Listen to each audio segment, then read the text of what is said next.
বৃষ্টি ও উজানের ঢলে তিস্তা ও পদ্মার পানি বৃদ্ধি অব্যাহত রয়েছে। তিস্তার লালমনিরহাট অংশে বিপদসীমার উপর দিয়ে প্রবাহিত হচ্ছে পানি। এতে 20 গ্রামের 10,000-এর বেশি পরিবার দুর্ভোগে পড়েছে। এদিকে রাজশাহীর পদ্মা নদীর পানি বৃদ্ধিতে ডুবেছে নদী তীরবর্তী নিচু এলাকা, তৈরি হয়েছে নদী ভাঙন।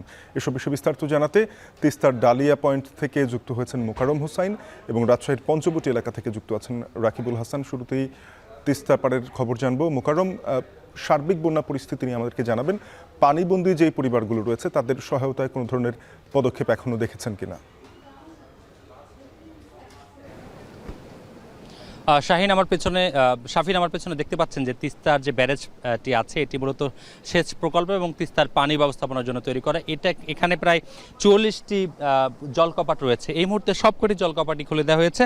খুলে দেওয়ার কারণ হলো যে উজান থেকে যে প্রচণ্ড পরিমাণে ঢলের পানি নামছে, যেটি ভারতের গজলডোভা বাঁধ থেকে তাদের জলকপাট ছেড়ে যাওয়ার ফলে বৃষ্টিপাত কম হওয়ার পরও কিন্তু রংপুর অঞ্চলে এই হু হু করে ঢোকা পানি 5 জেলায় আসলে বন্যার সংখ্যা দেখা দিচ্ছে।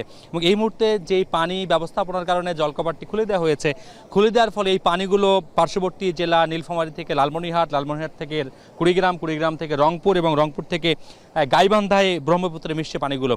বন্যার যে পরিস্থিতি সেটি বলা যায় যে লালমনিরহাটে সকালে মাত্র বিপদসীমার 11 সেন্টিমিটার উপরে পানির প্রবাহ থাকার পরও সেই পানিগুলো কিন্তু লোকালয়ে ঢুকে গিয়েছে।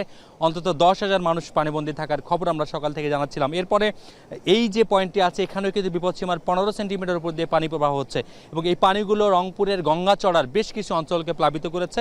এবং গঙ্গাচড়া যেহেতু এমন একটি উপজেলা, যে উপজেলার 9টি ইউনিয়নকে তিস্তা নদী টাচ করেছে, সেই জায়গাগুলোতে পানি ঢুকেছে এবং জেলা প্রশাসনের পক্ষ থেকে সকালে তাদেরকে সামান্য কিছু ত্রাণ সহায়তা দেওয়া হয়েছে। এবং এই যে বন্যা পরিস্থিতিটি কিন্তু একেবারে এবারই প্রথম নয়, প্রত্যেক বছর এরকম আকস্মিক বন্যা, বর্ষাকালে তো বটেই, অন্য সময়ও ভারতের ঢলের পানি উত্তর অঞ্চলের 5 জেলাকে প্লাবিত করে এবং 108টি যে তিস্তার পয়েন্ট আছে, যে ভাঙন প্রবণ পয়েন্ট, সেই ভাঙন প্রবণ পয়েন্টগুলো সহ তিস্তার 90,000 হেক্টর জমিতে যে শস্যগুলো ফলে সব মিলিয়ে প্রত্যেক বছর প্রায় 2 লাখ কোটি টাকার ক্ষতি হয় বলে নদী গবেষকরা আসলে প্রত্যেকবারই বলে থাকেন। এবং এই যে সমস্যাগুলো সমাধানের জন্য প্রায় 1.5 দশক ধরে তিস্তা মহাপরিকল্পনা ঝুলে আছে এক ধরনের রাজনৈতিক প্রতিশ্রুতির মূলা হিসেবে।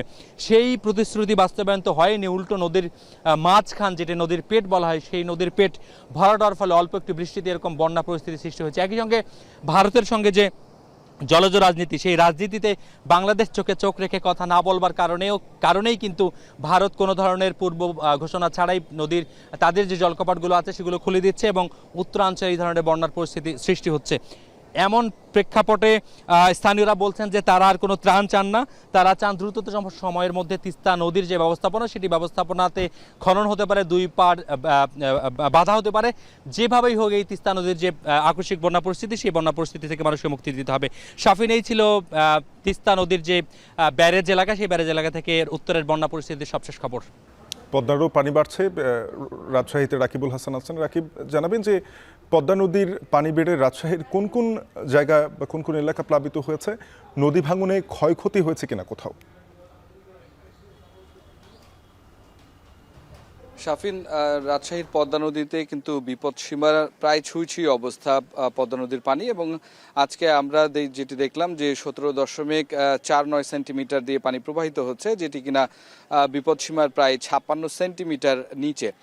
এই অবস্থাতে যেটি হয়েছে যে রাজশাহীর বেশ কয়েকটি এলাকায় পদ্মা তীরবর্তী যে সমস্ত নিম্ন অঞ্চলগুলো রয়েছে সেগুলো পানি প্রবেশ করেছে এবং এই পানি প্রবেশ করার ফলে কিন্তু যেই বাড়িঘরগুলো রয়েছে সেগুলো ডুবে আছে এবং কোনো কোনো জায়গায় একেবারে মানুষ সমান পানি পুরোটাই ডুবে গেছে, যেখান থেকে আসলে বের হয়ে আসতে হয়েছে যারা বসবাসকারী তাদেরকে। এবং আমরা দেখেছি যে এর পাশে যেই প্রাইমারি স্কুলগুলো রয়েছে সেখানে 1-2টি পরিবার আসলে জায়গা করে নিতে পারলেও বাকিরা কিন্তু একটু উঁচু জায়গায়, বিশেষ করে শহর রক্ষা বাঁধে তারা কিন্তু জায়গা নিয়েছে।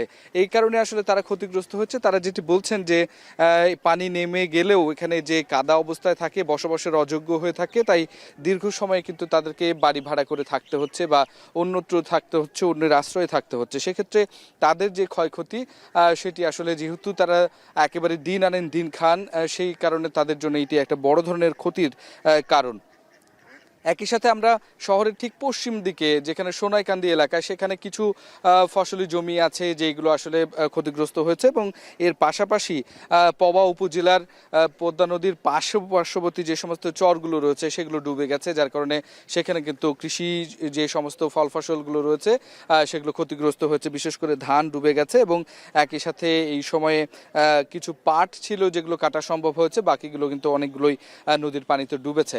এই অবস্থাতে আসলে সাধারণ মানুষ যাদের এই পদ্মা নদী তীরবর্তী নিম্নাঞ্চলে বসবাস করেন তারা একটু সবচেয়ে বেশি সমস্যায় আছেন। তারা বলছেন যে বেশ কয়েকদিন থেকেই পানি বৃদ্ধির সাথে সাথে তাদের বাড়িতে পানি প্রবেশ করেছে এবং পানি বৃদ্ধি পেয়েছে, এর ফলে তারা নানা ধরনের ভোগান্তির মধ্যে পড়ছে। এর পাশাপাশি আরেকটি বড় বিড়ম্বনার কারণ হয়েছে পার্শ্ববর্তী জায়গায় থাকলেও এখানে আসলে পোকা মাকড় এবং সাপের যে উপদ্রব সেটি থেকে আসলে ছোট বাচ্চা বা বৃদ্ধ যারা আছেন তারাও খানিকটা তাদেরকে বিপাকে পড়তে হচ্ছেন এবং এই অবস্থাতে তাদের পাশে এখনো পর্যন্ত খুব একটা কেউ এসে দাঁড়ায়নি বা সহযোগিতার হাত বাড়িয়ে দেননি।